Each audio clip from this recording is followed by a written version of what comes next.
In late September 2025, Mubarak Munyagwa, a Ugandan presidential candidate from the Common Man's Party, proposed banning Swahili and replacing it with French. He argued that French has a wider global coverage and would improve Uganda's international connections. Check out this clip and let us come back and discuss. We shall ban Swahili as our national language. We shall ban it. We need French instead. French has a wider coverage. Burundi, they speak French. Congo, they speak French. Rwanda, they speak French. Congo Brazzaville, they speak French. Gabon, they speak French. Central African Republic, they speak French. We don't need Swahili. We need English and French. So out of everything that is plaguing the Ugandan economy, changing the language of learning, teaching, and communication is your number one agenda. Is this the premise of your election campaign, your presidential campaign? Africa and their obsession with idiots baffles me.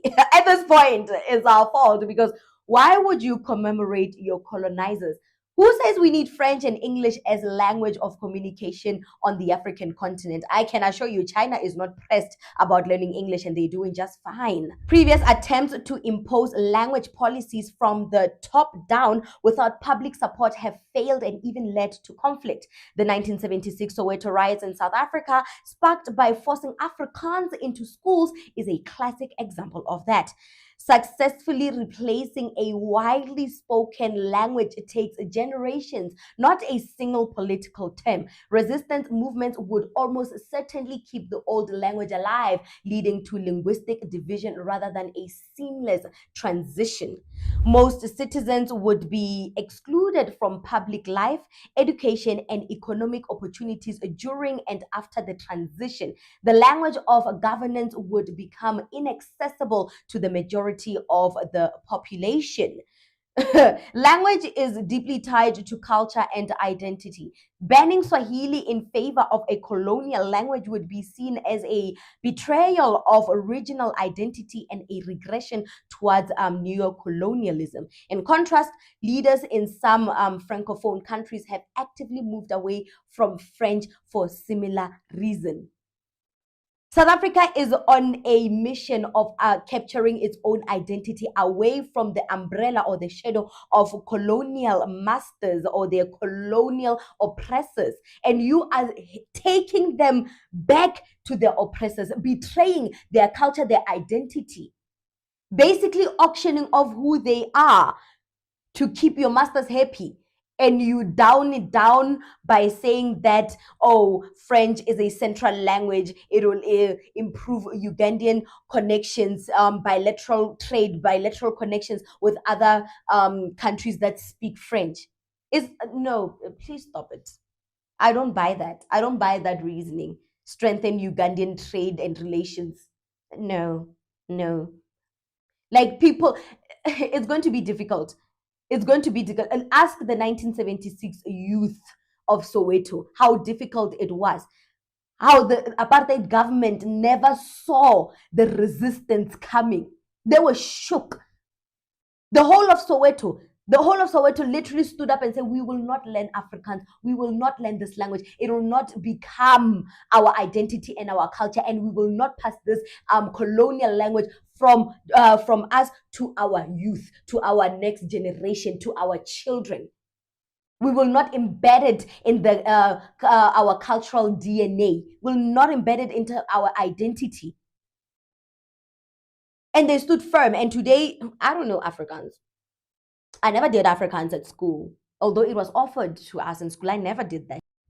So this presidential candidate, yeah, he's starting off at the wrong foot. This is a betrayal to the African continent in general. The obsession to live under your oppressors, the obsession to be in proximity with the colonizers.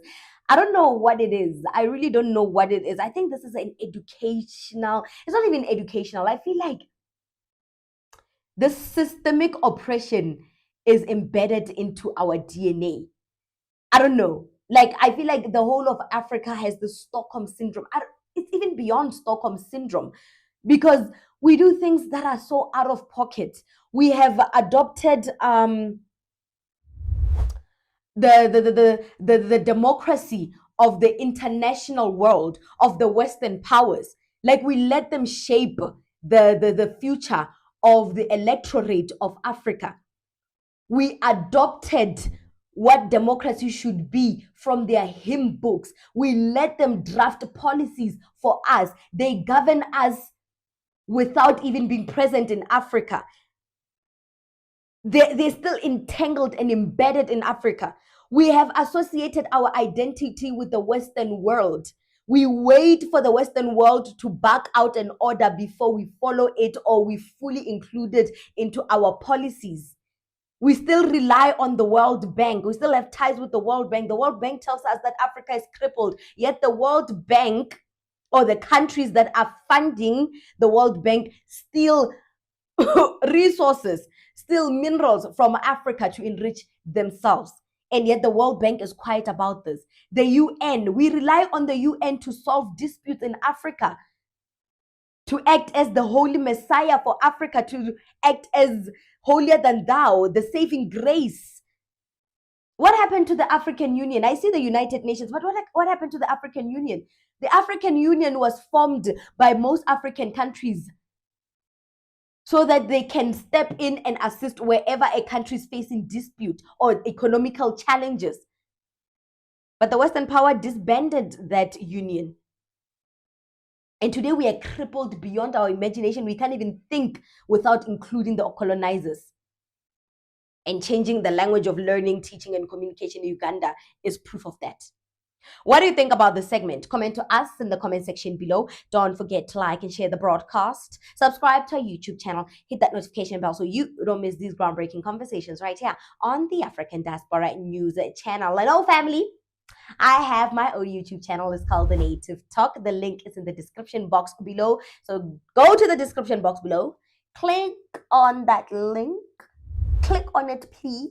And go subscribe to my channel. We talk everything African politic vibes, the cultural landscape that shaped this beautiful continent I call my home, Africa, and your favorite South African destinations that you'd like to travel to with me as your tour guide, of course. Until then, see you next time.